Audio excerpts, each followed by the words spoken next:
L'exercice 5 nous présente un diagramme des accélérations.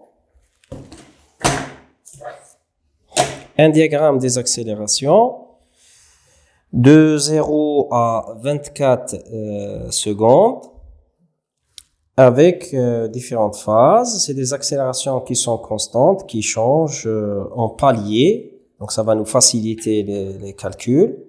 Avec des conditions initiales à t égale à 0, x était égal à 0 et la vitesse était égale à 2 mètres par seconde. Donc, il avait une vitesse initiale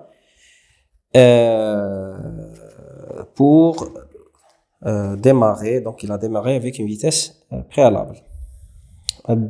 Première question, tracer le graphe des vitesses du mobile en utilisant une échelle spécifique, 1 cm pour 2 secondes et 1 cm pour 0,5 mètres par seconde au carré. Donc, vous avez votre feuille avec vous. Je dégage l'espace. Donc, vous suivez. Alors, nous allons tracer à l'échelle. Donc, moi, sur tableau, je peux pas mettre l'échelle demandée, mais vous, sur papier, vous pouvez mettre l'échelle demandée. Donc, 1 cm pour 2 secondes et 1 cm pour 0,5 mètres par seconde. Donc, je trace le diagramme des vitesses V en mètres par seconde. Alors, pour déterminer la vitesse, donc il faut mettre en équation, et on n'est pas obligé, on peut travailler graphiquement. Donc la forme générale, c'est que V est égal à V0 plus l'intégrale de A dt entre t0 qui correspond à la vitesse initiale et l'instant t voulu qui correspond à la vitesse cherchée. Donc, si l'accélération est une constante, comme c'est notre cas, pendant pendant chaque phase, donc cela revient à écrire une équation de la forme IV égale à V0 plus A de t moins t0. Voilà, A de t moins t0. C'est une droite, donc de pente A, qui démarre de V0. Donc, dans notre cas, nous avons une vitesse initiale qui est égale à 2 mètres par seconde. Donc, je suis obligé de mettre 4 cm, c'est ça, 2 mètres par seconde. Donc, 4 cm ici, 2 mètres par seconde. Et une pente négative de 0,25. Donc,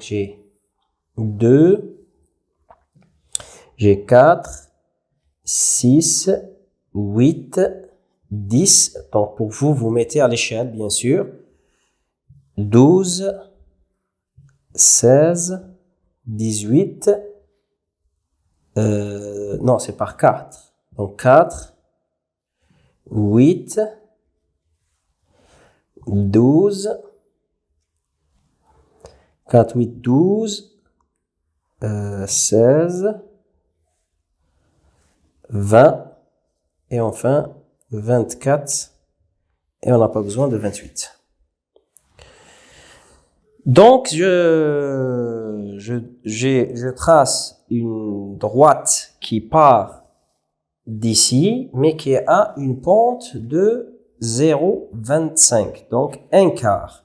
Donc, elle va parcourir 4 fois 4 unités de temps pour une unité de V, puisque la pente A est égale à moins 0,25. Donc, moins, ça veut dire c'est une pente descendante, 0,25, donc c'est une pente qui correspond à 1 sur 4, c'est-à-dire, il descend d'une unité, donc ici 2, 1, tous les 4 secondes. Voici une pente de 0,25. Donc, j'ai 1 sur 4 qui correspond à 0,25. D'accord? Donc 0,25 jusqu'à 8. Donc il va continuer comme ça. Et je me rends compte que il va rencontrer l'abscisse, l'axe des temps en 8. Donc il va s'arrêter en 8. Son accélération est nulle. Sa vitesse va rester à la même valeur, donc nulle, pendant les 4 secondes suivantes. Donc de 8 à 12.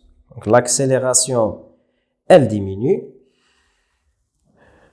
Donc l'accélération, elle reste nulle. Sa vitesse restera constante. Donc elle était nulle, elle va rester nulle jusqu'à 12 secondes. En 12 secondes, il va redémarrer de 0 avec une accélération positive et qui est égale à 0,5. Donc, je fais une droite qui démarre de 12 avec une pente de 0,5. Donc, la phase suivante, j'ai une accélération qui est égale à 0,5. Donc, 1 sur 2. Donc, il va avancer de 12 à 16. Donc, on a 1 sur 2. Donc, 1, il va grimper de 2. Il va avancer de 2 pour grimper 1. 2, 1. 2, 1. J'aurai une position, donc, si j'avance de 4, je dois grimper de 2. Donc ici, après 4 secondes, je dois avoir V égale à 2.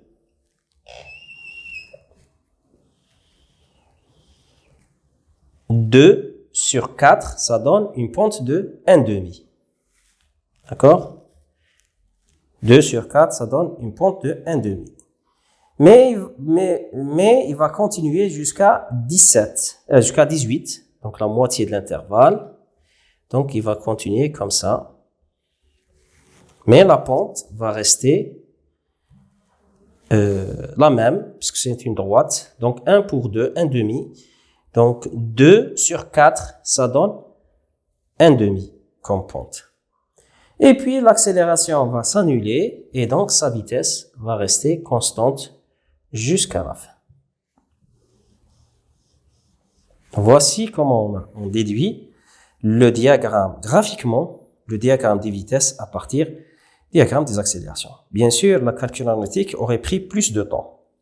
Donc, une pente descendante, parce que c'est négatif, de 0,25, nul.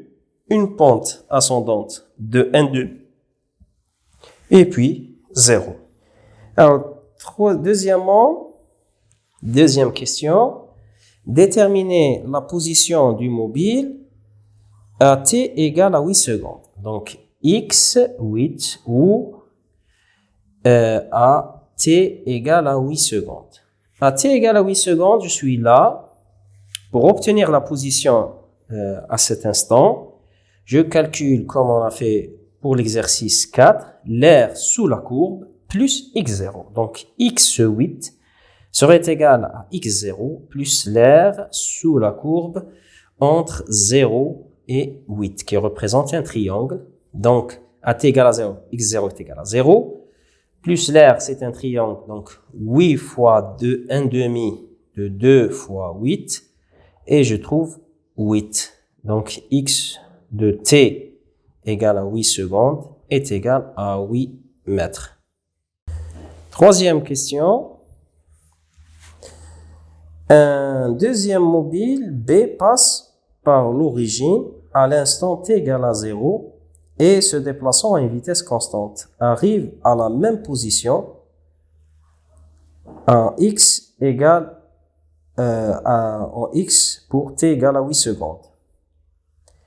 Donc, il se déplace à vitesse constante et il arrive à la même position que x égale à xa, donc à t égale à 8 secondes. À t égale à 10 secondes. Donc, il arrive à la position de xa, donc il arrive à 8 mètres Mais lui, il arrive à t égale à 10 secondes. 10 secondes باش يوصل la position هذه اللي كان فيها le mobile à 8. Quelle est alors sa vitesse VB? Très bien. Alors VB, c'est un mobile donc il a une vitesse constante qui est inconnue qu'on cherche. Donc on va la schématiser comme ça. Et il faut que la position qu'il atteint, donc à t égale à 10 secondes, ici, voici sa vitesse, elle est constante. Il faut que sa position, donc xb de t égale à 10 secondes, doit être égale à x de a de t égale à 8 secondes, qui correspond à 8 mètres. Donc, cela revient à déterminer sa vitesse pour que le mobile B, à t égale à 10 secondes, il soit à la position x égale à 8 mètres. Donc, c'est ça l'explication. Il est arrivé à la position 8, mais à 10 secondes. Donc, sur le graphiquement, cela correspond à calculer l'air sous ce rectangle qui est facile. Donc, on va écrire que la vitesse inconnue de B qu'on multiplie par 10 secondes, parce que ça c'est 10, doit être égale à 8 mètres. Donc, VB égale 10 sur 8, VB égale à 8 sur 10, ce qui correspond à 4 sur, ce qui correspond directement à une vitesse de 0,8 mètres par seconde. Ce qui correspond à une vitesse.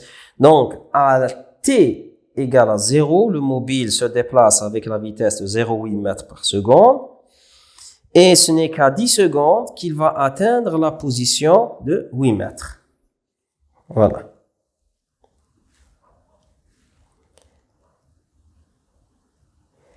Alors, quatrième question. Quel est le mobile qui est en tête et de combien à t égale à 20 secondes? À t égale à 20 secondes, donc c'est facile. Il faut calculer xb et on calcule xa et on verra qui est en tête. Donc xb c'est facile. Donc c'est un rectangle jusqu'à 20, donc il continue avec la même vitesse. Donc j'aurai 20 fois 0,8. Donc 20 fois 0,8. Et donc j'aurai 16 mètres. C'est ça. Maintenant, pour le mobile A, c'est un peu plus de calcul. Donc, on doit calculer l'air sous la courbe de 0 à 20.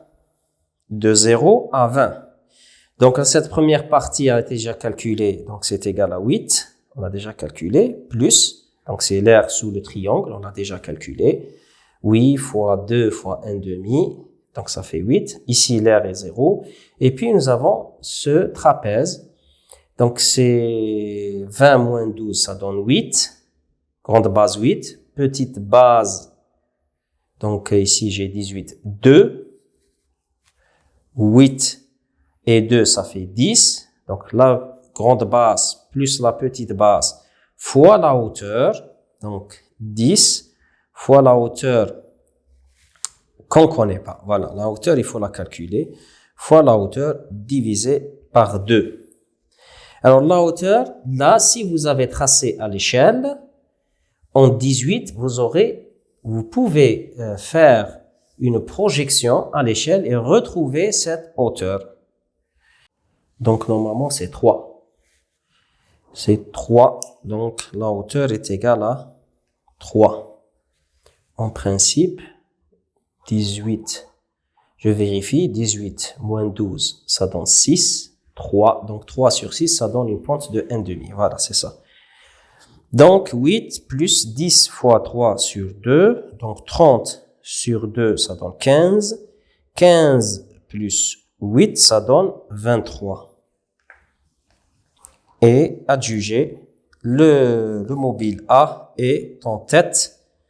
Et de combien? Donc, c'est la différence. Il le dépasse. Donc, delta X, il le dépasse de 23 moins 6, donc 4 et 3, 7 mètres. Il le dépasse de 7 mètres. Malgré que le mobile A s'est arrêté pendant 4 secondes, mais il a pu rattraper et même le dépasser.